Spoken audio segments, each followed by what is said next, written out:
है। लेकिन शुरुआत एनबीएफसी से कर लेते हैं। हमने एनबीएफसी में थोड़ी बाइंग देखी थी, लेकिन अभी सारे फिगर्स आपकी स्क्रीन पर जो है वो मिक्स्ड हो चले हैं, क्योंकि ऊर्जीवन आईएफसीआई अपनी बढ़त गवाकर अब ट्रेड कर रहे हैं। 1% तक की मजबूती थी इन स्टॉक्स में, लेकिन अभी लाल निशान में आ चुके हैं। एल&टी फाइनेंस पूनावाला भी अपनी स्ट्रेंथ को गवाकर ट्रेड कर रहे हैं। मेटल स्टॉक्स की चमक फीकी हो चली है, 2-2.5% तक की बढ़त थी इन सभी स्टॉक्स में, अब 1% तक की बढ़त रहेगी। सिर्फ एक जेएसपीएल जो कि 2% ऊपर ट्रेड कर रहा है, लेकिन ये अभी भी हरे निशान में है, डेफिनेटली नीचे आए हैं अपने दिन के हायर लेवल से। नजर डालेंगे आईटी स्टॉक्स में। आईटी स्टॉक्स हालांकि इंडेक्स आपको कमजोर दिखाई देगा, दिग्गजों में कमजोरी है, लेकिन mid cap small cap select में बाइंग देखने को मिल रही है। न्यूजन सॉफ्टवेयर 4% ऊपर, क्विक हील 3.5% ऊपर, डेटामेटिक्स में 2.5% का उछाल है, 2% ऊपर न्यूक्लियर सॉफ्टवेयर कारोबार करते हुए आज के सेशन में। शुगर स्टॉक्स यहाँ एक्शन में है, हालांकि अगेन ये स्टॉक्स भी अपने हायर लेवल से नीचे आए हैं, अब सिर्फ हरे निशान में ट्रेड कर रहे हैं, कोई बहुत ज्यादा तेजी नहीं है बारिंग अवध शुगर। बाकी सब स्टॉक्स अब फ्लैट हो चले हैं मार्केट के साथ साथ। हेल्थ केयर स्टॉक्स पिटे हैं, जुबिलेंट फार्मा 5% नीचे, आरती ड्रग्स 6.5% नीचे, 4% नीचे है max health care, Fortis health care में 2% कमजोरी।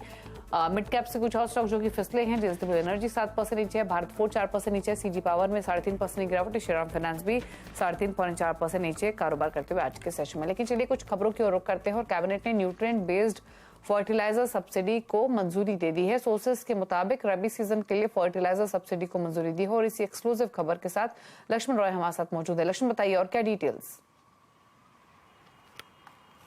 देखिए, यहाँ जो सूत्रों से मुझे जानकारी मिली है उसके मुताबिक कैबिनेट की बैठक कुछ ही देर पहले खत्म हुई है और उस बैठक में सरकार ने न्यूट्रिएंट बेस्ड सब्सिडी, जिसको पीएनके फर्टिलाइजर कहते हैं, पीएनके फर्टिलाइजर के लिए सब्सिडी की नई दरों को मंजूरी दी है। ये नई दरें रबी सीजन के लिए होंगी और पीएनके फर्टिलाइजर में बता दूं कि 4 तरह के फर्टिलाइजर होते हैं, नाइट्रोजन, फॉस्फोरस, पोटास और सल्फर। तो नाइट्रोजन के लिए 47 रुपये 2 पैसे प्रति केजी, फॉस्फोरस के लिए 20 रुपये 82 पैसे प्रति केजी, पोटाश के लिए 2 रुपये 38 पैसे और सल्फर के लिए 1 रुपये 89 पैसे प्रति केजी सब्सिडी की नई दर होगी। ये सब्सिडी की जो दर होती है, बता दूं, ये न्यूट्रिएंट बेस्ड सब्सिडी होती है। इसका मतलब ये हुआ कि जितने न्यूट्रिएंट लगते हैं उसकी जो लागत होती है, उस लागत के आधार पर सरकार सब्सिडी देती है। और ये सब्सिडी का आकलन जो होता है अंतर्राष्ट्रीय बाजार में कीमतों को देखते हुए, उत्पादन की लागत को देखते हुए किया जाता है। तो अंतर्राष्ट्रीय बाजार में कीमतों को देखते हुए सरकार ने सब्सिडी की नई दरें घोषित की हैं। और इसके अलावा एक और महत्वपूर्ण फैसला लिया है, वो ये है कि डीएपी पर 4,500 रुपए प्रति टन अतिरिक्त सब्सिडी दी जाएगी। यह भी सरकार ने फैसला लिया है और इस फैसले से सरकार के ऊपर करीब 22,000 करोड़ रुपए का अतिरिक्त खर्च यहां पर आएगा और ये जो खर्च आएगा वो सरकार वहन करेगी और इसमें फर्टिलाइजर कंपनियों के ऊपर कोई बोझ नहीं आएगा। सरकार ने यह सुनिश्चित किया है और किसानों के ऊपर भी कोई बोझ नहीं आएगा, सरकार ने यह भी सुनिश्चित किया है। और नई दरों की घोषणा के बाद डीएपी जो कि 1350 रुपए प्रति बैग मिलता था पहले, अभी भी उसी रेट पे मिलता रहेगा।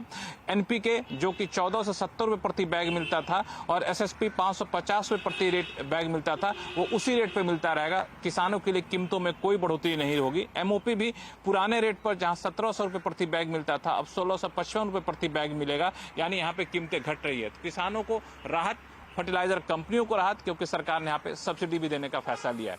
3 बजे इसका औपचारिक ऐलान किया जाएगा। ये सारी बातें सूत्रों के हवाले से।